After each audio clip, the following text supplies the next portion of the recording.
Everyone, welcome back to my channel Jhuma Dey. আবার চলে আসলাম new আর একটা ব্লগ নিয়ে। তোমরা তো সকলেই জানো আর মাত্র কয়েকটা দিন পয়লা বৈশাখের। তো পয়লা বৈশাখ উপলক্ষে তো সবাই ঘর দুয়ার এগুলো ক্লিন করছো, তো আমাদেরও আজ ক্লিন করা হবে। আজ রবিবার, তো তার জন্য মা সকালবেলায় ঘুম থেকে উঠে আগে ঝাড়া দিয়ে নিয়েছে ঘরটা একটু। তারপর যেগুলো কাপড় জামা ক্লিন করবে ওগুলো মা বের করে নিয়েছে। তো মা কাপড় জামাগুলো নিয়ে বাইরে চলে গেছে ধোয়ার জন্য। তো আজ সকালবেলা আজ তাড়াতাড়ি সবাই উঠেছি। বাবাও তো 5টার সময় উঠেছে, তো আমি 6টার সময়, মাও 6টার সময় উঠেছে। তো মা ঝাড়া দিয়ে কাপড় জামাগুলো বাইরে নিয়ে গেছে ধোয়ার জন্য। সকাল সকাল ক্লিন করে দিলে তো রৌদ্রটা তাড়াতাড়ি উঠে পড়ে, এখন গরমের দিন পড়ে গেছে যেহেতু, তো তাড়াতাড়ি কাপড় জামাগুলো শুকিয়ে যাবে। তো যাই হোক, মা গিয়েছে কাপড় জামাগুলো ধোয়ার জন্য, আর আমি এগুলো সব জিনিসপত্রগুলো মুছে নিচ্ছি। তো এই দেখো, এখানে আগের ফটো আছে সরস্বতী পুজোর। তো একবার আমরা হনুমান মন্দিরে গিয়েছিলাম, মা, আমি, দাদা, ওগুলোর ফটো আছে। তো যাই হোক, একদিন বের করে দেখাবো হনে। তারপর আমি ঘরটা ভালো করে মানে জায়গা জুগোগুলো মুছে তারপর ঘরটা আমি ঝাড়ু দিয়ে নিয়েছি ভালো করে। তারপর এখন ঘর মুছছি। তো ঘরগুলো মোছা হয়ে গেছে। তো আজ আমি ঘর পা দিয়ে মুছছি, কারণ হাতে এত ব্যথা করে, পরে আর থাকতে পারি না, এরকম ব্যথা যন্ত্রণা উঠে। মানে ওই যে হাতে দেখিয়েছিলাম না, হাড্ডিটার জন্য এরকম হয় মাঝে মধ্যে। আর অনেক সময় ব্যথা এমনিতেও করে ঘর মানে মোছামুছি করলে। আর ঠান্ডার প্রবলেমও আছে। তো মা তো বাইরে কাপড় জামাগুলো ধোয়ার জন্য গেছে, তো এগুলো আমি কাজগুলো করছি। তো পা দিয়ে প্রথমে মানে একটু ন্যাকড়াটা আমি ভিজা ভিজা করে নিয়েছি, তারপর পা দিয়ে ডলে ডলে মুছে নিচ্ছি, তারপর লাঠিটা দিয়ে মুছছি। কারণ হলো কি জানো, কেন এরকম করে মুছলাম? তো হাতেতে প্রবলেম আছে, কিন্তু ঘরগুলো এত ধুলো হয়, মানে এত একটু বাতাস দিলে এত ধুলোবালি হয়ে যায়, মানে পাড়া দিয়েও যায় না। আর আমার ধুলো একদমই পছন্দ না। ভগবানে আমাকে তো এগুলো মানে দিয়েছে, মানে ধুলো বালু পছন্দ না, পরিষ্কার পরিচ্ছন্ন থাকতে আমার অনেক ভালো লাগে, কিন্তু তার সাথে আমাকে রোগগুলো দিয়েছে। হাতে একটা যন্ত্রণা, তার মাঝে হয়েছে ডাক্তারে বলেছে ঠান্ডার প্রবলেমটা অধিক মাত্রায় আমার অ্যালার্জি আছে, যার জন্য ধুলোবালিটা একদমই পছন্দ না, সহ্য করতে পারি না। কিন্তু পরিষ্কারও তো থাকতে হবে, না থাকতেও পারি না, না থেকেও পারি না, তার জন্যে। আর তো আমি ভালো করে মুছে নিলাম। বারান্দাটা বেশি ধুলো হয়, তার জন্য বারান্দাটা একটু ভালো করে মুছছি। তো প্রথমে আমি ভিজা ন্যাকড়াটা দিয়ে মুছে তারপর শুকনো রেখেছি কিন্তু লাঠিটা। তো লাঠিটা ভিজিয়ে নিলে না জলগুলো থেকে যায় বহুত, অনেক চিপতে হয়। তো চিপতে গেলে হাতে প্রবলেম হবে, তার জন্য আমি আর লাঠিটা আর ভিজাইনি, লাঠিটা শুকনো রেখেছি। ন্যাকড়াটা সফট ছিল, ন্যাকড়াটা দিয়ে মুছে তারপর লাঠিটা দিয়ে শুকনো করে দিয়েছি। তো ঘরটাও তাড়াতাড়ি শুকিয়ে যাবে, কারণ আমাদের ঘরে মানুষ বেশি, ওরা একটু হাঁটাচলা করে ঘর মুছলে, তারপর পায়ের ছাপগুলো বসে থাকে, তো ভালো লাগে না না দেখতে। তার জন্য শুকনো করে দিলে শুকিয়ে গেলে আর পায়ের ছাপটা বসবে না। তারপর স্নান করে চলে এসেছি। এসে তারপর আগের দিন তরমুজ রেখেছিল, আধাটা ছিল ফ্রিজে, তারপর ভাইকে দিলাম। আর বাবা আঙ্গুল ফল, আপেল এগুলো এনেছিল, তারপর ভাই, আমি আরও আমার মেঝো ভাইকেও দিয়েছি। তো মা বাইরেই ছিল, মা বাইরে কাপড় জামাগুলো ধুয়ে এগুলো মিলছিল, উল্টা পাল্টা এগুলো করছিল আর কাজগুলো করছিল। তারপর আমি রান্নাঘরে চলে আসলাম। তো সকালে তেমন কিছুই খাওয়া হলো না দেখলি, তো আমি সকালে আর চা খাইনি, তো ওই ফ্রুটসগুলোই যেটুকু খেয়েছিলাম। তারপর চলে এসেছি রান্নাঘরে। তো বেগুন ছিল, তো আমি ভাবলাম বেগুনগুলো বটি করে নিই, বেগুন ভাজা করব ছোট ছোট করে, বটি বলি আমরা। তারপর ডাল করব, ডালে আমি আলু সিদ্ধ দিয়ে দিয়েছি, কারণ আমি করব ইচা চিংড়ি মাছ আছে, মানে শুটকি চিংড়ি মাছ আছে, ইচা বলছি। তো শুটকি চিংড়ি আছে, তো তারপর এগুলো দিয়ে আলু দিয়ে একটা ঝোল করব। তো আজ কিন্তু এই রেসিপিটা আমি এই ব্লগটাতে শেয়ার করব না, কারণ হলো ব্লগটা অনেক বড় হয়ে যাবে। তো আমি নেক্সট ব্লগে ওই রেসিপিটা শেয়ার করব।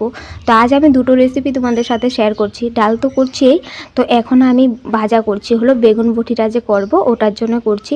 তো সরষের তেলটা গরম হয়ে যাওয়ার পর আমি পেঁয়াজ কাঁচা লঙ্কা দিয়ে দিয়েছি, একটু কালো জিরেও দেবো। কালো জিরে দিলে বেগুন বটি বা বেগুন ভাজাই বলো, তো খেতে কিন্তু ভালো লাগে গরম ভাতের সাথে। তো একটু তেলটা একটু বেশি করে দিবে। তো বেগুন তো সবারই পছন্দ, তো আমার ভাইয়ের তো ফেভারিট বেগুন, মেঝো ভাই। বেগুন ভাজা হয়ে গেলে আর কিছু লাগবে না। তো যাই হোক, আমি কালো জিরা দিয়ে দিয়েছি, একটু পেঁয়াজটা গোল্ডেন কালার আসা পর্যন্ত ভাজা করব, তারপর বেগুনগুলো দিয়ে দিব। আর আমি বেগুনগুলো ভালো করে ক্লিন করে তারপর কিন্তু একটু নুন মেখে রেখেছি, এক্সট্রা বেগুনের যে কালো জলটা আছে ওটা ঝরে যাওয়ার জন্য নুন মেখে রেখেছি। তারপর এখন বেগুনগুলো দিয়ে দিব। আর হ্যাঁ, নুন হলুদটাও আমি মানে এই যে পেঁয়াজ আর কালো জিরে যে ভাজা করছি এটাতেই নুন হলুদটা দিয়ে দিচ্ছি, তারপর বেগুনটা দিব।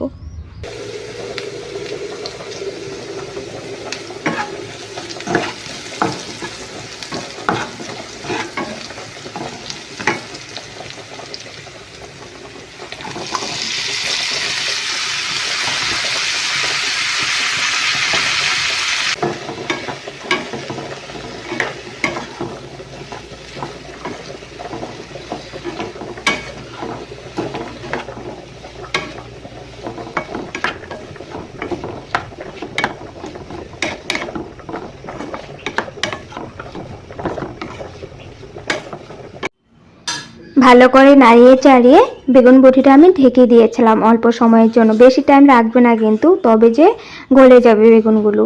তো একটু গোটা গোটা থাকলে ভালো লাগে, তো তার জন্য একটু টাইম ঢেকে রেখে তারপর ঢাকনাটা উঠিয়ে রেখে দেবে আর গ্যাসটা কম করে রাখবে। তো দেখো বেগুন বটিটা কিন্তু হয়ে গেছে। তো অল্প টাইম নাড়িয়ে চাড়িয়ে তারপর নামিয়ে নেব।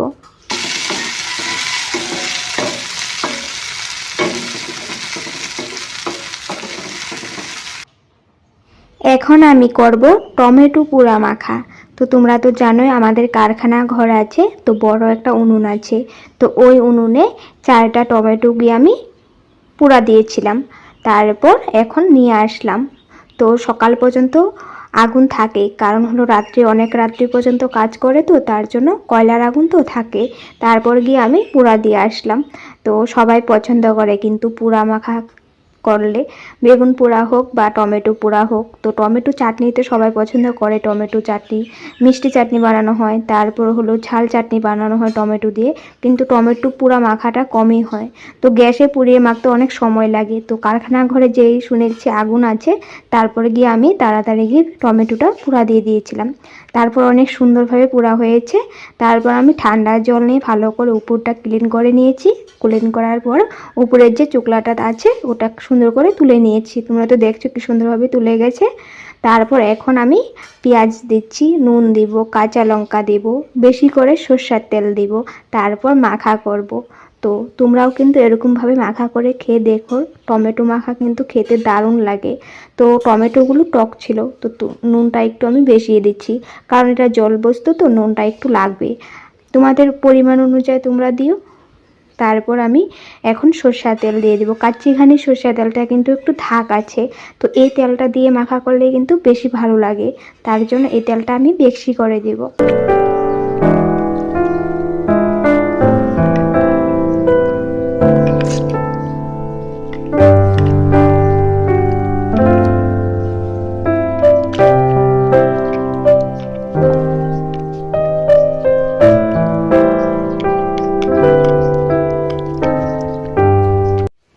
দেখেছো কি সুন্দর হয়েছে টমেটো মাখা। তো তোমরা চাইলে টমেটোগুলো মিক্সার গ্রাইন্ডারতেও দিতে পারো, কিন্তু মিক্সার গ্রাইন্ডারতে দিলে মানে পেঁয়াজ কাঁচা লঙ্কা এগুলো সব পেস্ট হয়ে যাবে, তখন না ওটা কিছু সাথে খেতে ভালো লাগবে না। তো একটু গোটা গোটা থাকলে মুখে পড়লে টমেটো পেঁয়াজ কাঁচা লঙ্কা ওটার টেস্টটাই কিন্তু আলাদা হয়। তো যাই হোক, আমরা ভাতের সাথে খাবো, তোমরা চাইলে রুটি পুরি পরোটার সাথেও খেতে পারো। তো দেখো আমি চিংড়ি মাছ বানাবো বলেছি না, তো চিংড়ি মাছটা কিন্তু আমি গরম জলে রেখে দিয়েছি। তারপর আমরা কিন্তু সবাই বেগুন বটি ডাল আর হলো কি করেছি টমেটো চাটনি, তো ওগুলো দিয়ে ভাত খেয়ে নিয়েছিলাম সকালবেলা। তারপর কাঁচা লঙ্কাগুলো বুটো ছিল, তো কাঁচা লঙ্কা বুটো থাকলে কিন্তু দেখবে কাঁচা লঙ্কা কিন্তু গলে যায়, মানে পচে যায়, তার জন্য বুটোগুলো ছড়িয়ে রাখবে, তো অনেক দিন থাকবে কিন্তু। তো আমাদের ঘরে কাঁচা লঙ্কা আনলে আমি এরকম বুটো ছড়িয়ে রাখি, না হয় মায়ের ছড়িয়ে রাখে। তো আজ আমি রান্নাঘরে এসেছি, তার জন্য আমি ছড়িয়ে নিয়েছি। তারপর ওগুলো ক্লিন করে মাছগুলো অল্প টাইমের জন্য গরম জলে রেখে দিয়েছিলাম। তারপর মাছটা একটু সফট হয়ে যাওয়ার পর আমি এখন মাছগুলো থেকে মাথাগুলো আলগা করে নিচ্ছি, কারণ মাথাগুলো কিন্তু খাওয়া যায় না।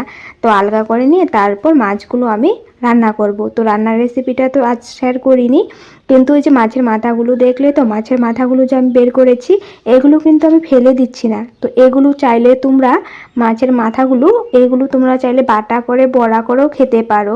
তো আজ আমি আর কিছু করছি না, কারণ আর ভালো লাগছে না। তো টমেটো চাটনি বেগুন বটি ডাল এসব তো আছেই, তো এখন মাছটা করব। তো মাথাগুলো আমি কাজে লাগাচ্ছি, ফেলেও দিচ্ছি না। তো মাথাগুলো আমি দিব হলো মুরগিকে, তো আমাদের তো মুরগি আছে, মুরগিকে দিয়ে দিলে মুরগি টপ টপ করে খেয়ে নেবে। আর এই দেখো আজ রৌদ্রটা তো অনেক সুন্দর উঠেছে, সকাল থেকেই উঠেছে। তারপর মা সব কাপড় জামাগুলো যে ক্লিন করেছে সবগুলো মেলে দিয়েছে, আবার উল্টো পাল্টো করছে। তো মা এখনও কাজই করছে বাইরের কাজগুলো।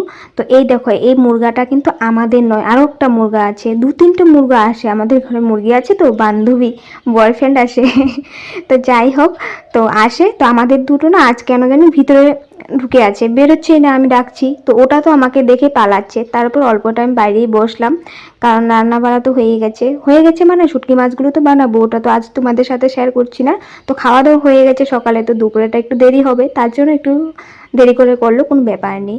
তো এখন বসে আছিলাম একটু বাইরেই। তো এই দেখো আমি যে বলেছি হাড্ডিটার কথা, তোমরা দেখতে পাচ্ছ ওই যে আমার রগগুলোর সাথে যে হাড্ডিটা ওখানে দেখা যাচ্ছে চোকা হয়ে আছে, এই হাড্ডিটার কথাই বলছিলাম।